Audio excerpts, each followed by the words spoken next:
Hey guys, welcome to the Python course. This is your speaker, Sanjeet, and today we'll talk about section 0, which I call generally like setup everything, environment setup, configuration, interpreter setup everything. I call it as section 0. So let's start with installing Python then. So you need to go to official Python website, which is called python.org, as you can see here. And once you reach out here, then you need to click on this downloads. Once you click on download, you'll find an option to download it, the latest version from here.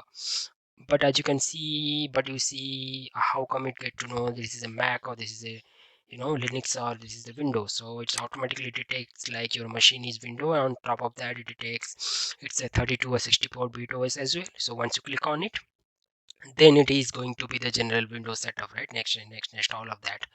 So this is all about Python setup, everything you need to take care of. Now coming of the editor, because this is the interpreter, we need an editor, right, to write our code and execute it. So there are a lot of editor available in the market, like PyCharm, there is VS Code, there's a lot of other IDE available in the market. For my side, I always choose VS Code. But coming to your most of stuff like AI, machine learning, data and data visualization, in that case PyCharm will come much more handy, because it has a lot of inbuilt modules and extension that will going to help you a lot. Talking about more extension, it's going to help you more PyCharm editor comparing your VS Code editor. But let's start with VS Code editor, and we'll talk about more Python and everything.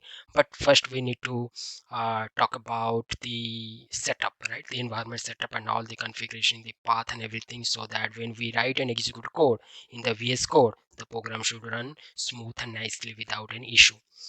Okay guys, so let's go and catch up in the next video. Thank you all.